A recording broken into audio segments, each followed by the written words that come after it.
Hey guys!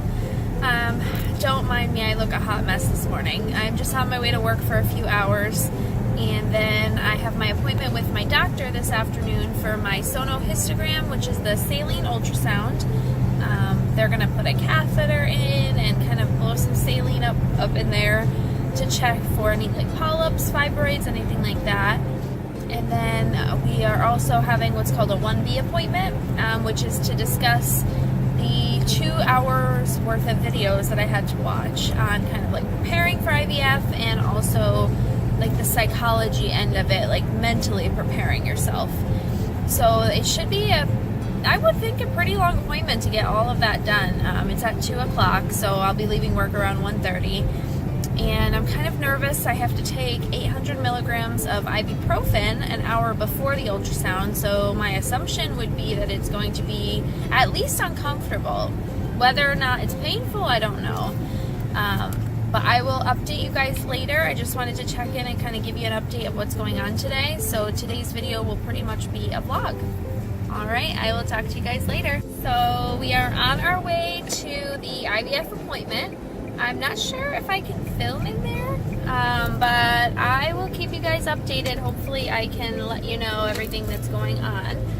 So I will touch back in a little bit. Bye guys. Hello ladies. I am back. Clearly I did not get to vlog like I wanted to today. It didn't work out where I could vlog at the appointment. There was just so much going on, and I felt weird taking out my phone to record.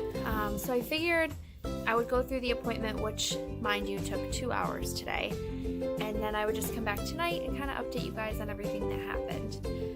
So, the full story, we got there and I went for my sonohistogram first, which is the water ultrasound. I was so nervous for this because I had watched some videos and heard some things that was pretty painful for some people, which they did have me take 800 milligrams of ibuprofen an hour before, which also upset my stomach because I don't take pills for anything ever, but that's besides the point. So we went in for the ultrasound, got undressed. The process for this is they insert the probe, which is the normal thing for any transvaginal ultrasound. And then from there, they go in and actually clean your cervix with betadine. I was going to say bacitracin.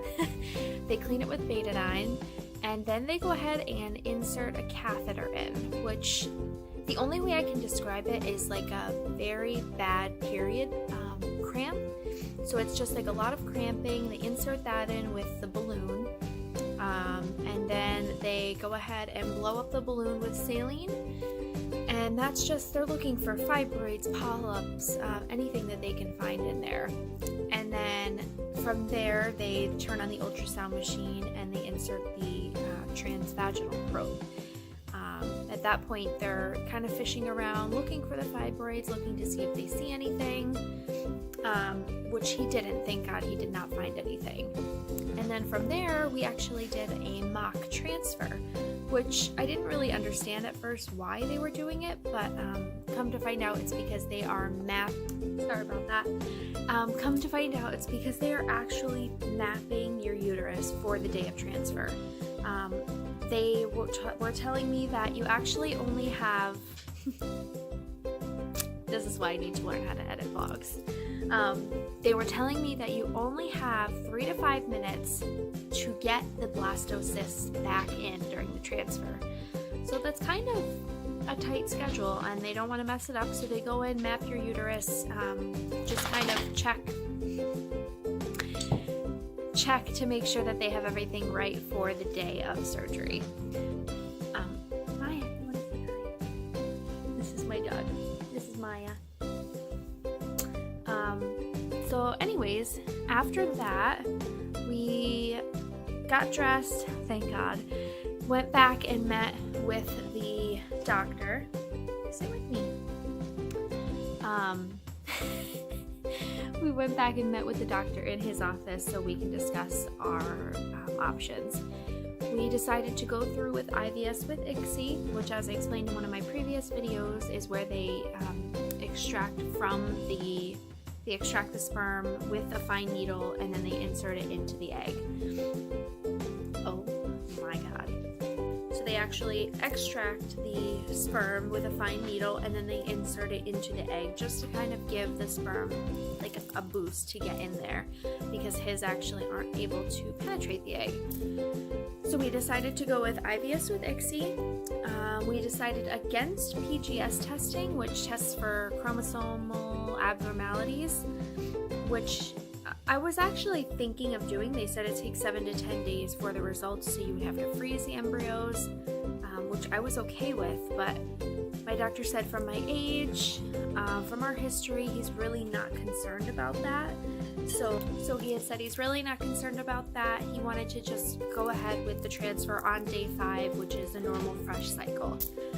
So he answered all of our questions, which I had a lot, and then I ended up going to get some more blood work done. I actually found out from the blood work I had on Friday that I have extremely low vitamin D levels. So I was put on a medication. It's once a week and I'm going to take it for 8 weeks. It's a prescription.